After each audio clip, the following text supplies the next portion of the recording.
नमस्कार, मी स्वाती सकपाळ. आपण पाहत आहात जनादेश वृत्तवाहिनी. पाहूया आजच्या काही ठळक घडामोडी. आम्हाला जर पाणी दिलं नाही तर त्या खुर्चीवर तुम्हाला बसू देणार नाही. आम्हाला जी घरं ज्या रेट मध्ये दिली त्याच्या आता जी रेट त्यांनी लावलेला आहे सिडकोचा त्या रेट मध्ये त्यांनी ती घरं परत घ्यावीत आमच्याकडून. आम्हाला जर तुम्हाला सुविधा द्यायला जमत नसतील तर आम्हाला ही तुमची घरं बनतात. त्यांना हे पाणी दिलं जात आहे. आपल्या पाण्याची चोरी सिडको करताय. सिडको चोर आहे.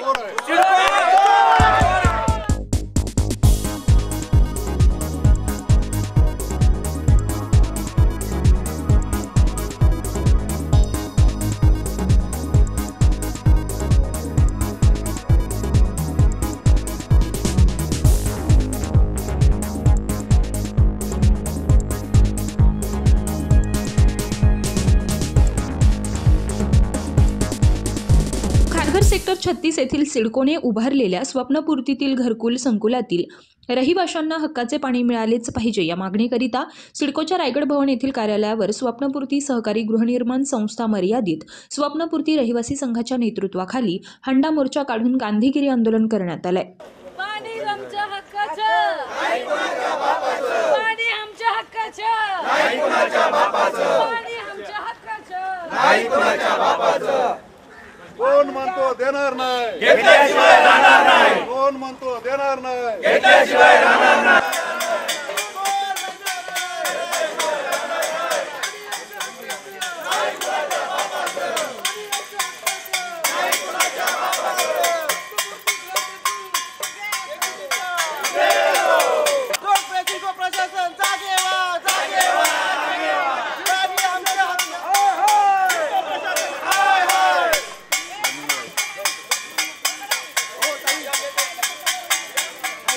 सीबीडी बेलापूर येथे रायगड भवन येथे करण्यात आलेल्या आंदोलनात स्वप्नपूर्ती सहकारी गृहनिर्माण संस्था क्रमांक 8 चे अध्यक्ष बाळकृष्ण खोपडे, सचिव स्वदेश घाणेकर, क्रमांक 5 अध्यक्ष शरद बिबिवे, सचिव मयूर ढवळे, क्रमांक 4 चे अध्यक्ष दिलीप पाटील, सचिव दादासाहेब बोरगे यांच्यासह स्वप्नपूर्ती सोसायटीतील सर्व रहिवासी आणि मोठ्या संख्येने महिला वर्ग सहभागी झाला होता.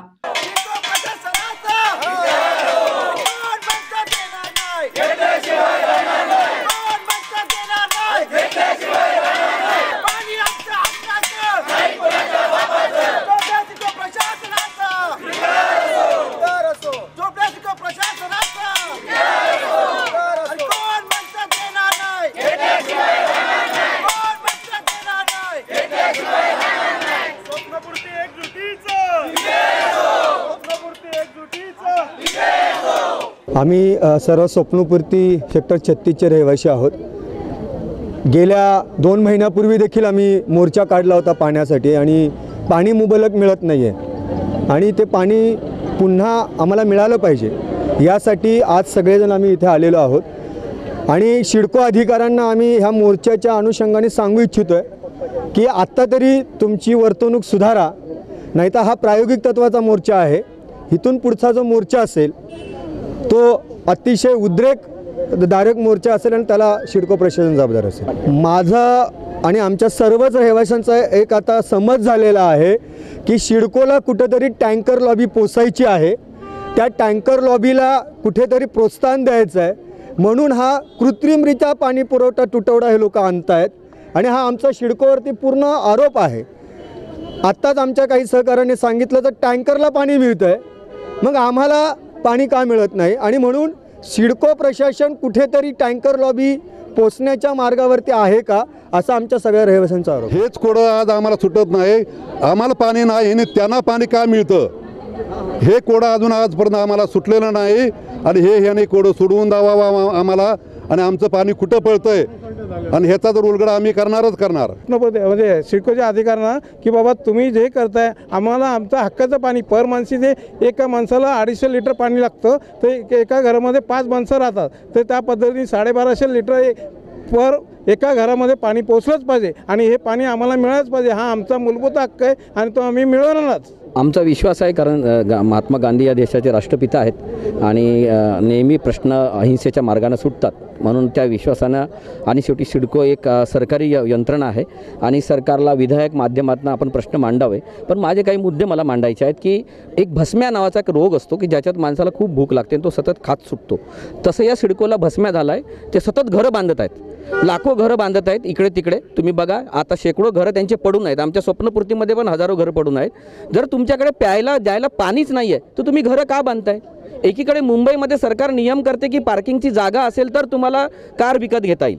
मग आमचं पण म्हणणं आहे की जर पाणी प्यायची पुरवण्याची व्यवस्था असेल तरच घर बांधता येईल असा नियम कायदा करायला पाहिजे आणि सिडकोने त्याची अंमलबजावणी करायला पाहिजे. स्वतःसाठी पण तो कायदा लागू करायला पाहिजे आणि प्रायव्हेट लोकांनाही लागू केला पाहिजे.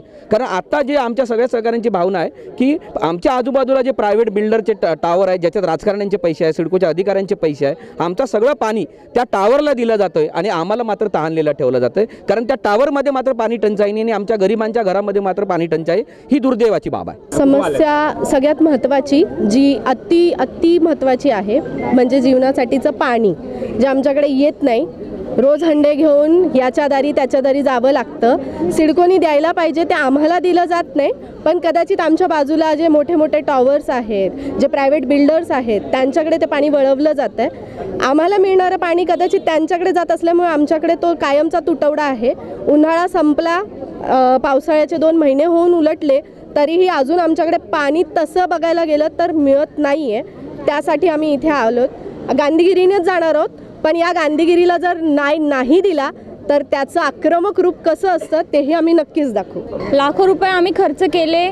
सिडकोने आम्हाला आधी सुविधा दाखवल्या की तुम्हाला हे भेटेल, पाणी भेटेल, 24 तास गोष्टी भेटतील, पण आम्हाला तशी कुठलीही सुविधा भेटत नाही आहे. मेन म्हणजे जे रोजच्या जीवनात लागणारं पाणी आहे तेच आम्हाला भेटत नाही आहे 4-4 दिवस. जर सिडकोला हे जमणार नसेल, सिडकोला पाणी पुरवठा करायला जमणार नसेल तर सिडकोने त्यांच्या लॉटरीच्या दरामध्ये आमची घरं परत घ्यावीत आणि आम्हाला पैसे देऊन मोकळं करावं आणि हे प्रकल्प बंद करावेत. सगळ्यात पहिले तर हास्यास्पद त्यांनी संकुलाला नाव दिलंय स्वप्नपूर्ती, जिथे येऊन आमच्या स्वप्नांचा चुराडा झालेला आहे. प्रत्येक मध्यमवर्गीय माणसाचं एक स्वप्न असतं की आम्हाला आमचं हक्काचं असं घर असावं. 4 भिंतीच्या आतमध्ये येऊन तो थकून भागून दिवसभरामध्ये जो आराम करण्यासाठी एक जागा शोधतो. पण घरात आल्या जी चिडचिड, जी मनस्ताप आम्हाला दिसत आहेत ना, आमच्या घरांमध्ये वाद आहेत, आमच्या शेजाऱ्यांमध्ये वाद आहेत. का तर फक्त त्याचं एकच कारण आहे आणि एकमेव अगदी म्हणजे माणसाची एक बेसिक नीड आहे ती म्हणजे पाणी. तीच आम्हाला सिडको आमच्यापर्यंत पोहोचवत नाही आहे. याचा फक्त एक अगदी खूपच एक गृहिणी म्हणून म्हणा किंवा एक मी वर्किंग वुमन पण आहे, मला बाहेर जर जायचं पडतंय, माझ्या घरात मला एक थेंब पाणी नाही आहे, मी कसं सगळ्या गोष्टीतनं सर्व्हाइव्ह करणार.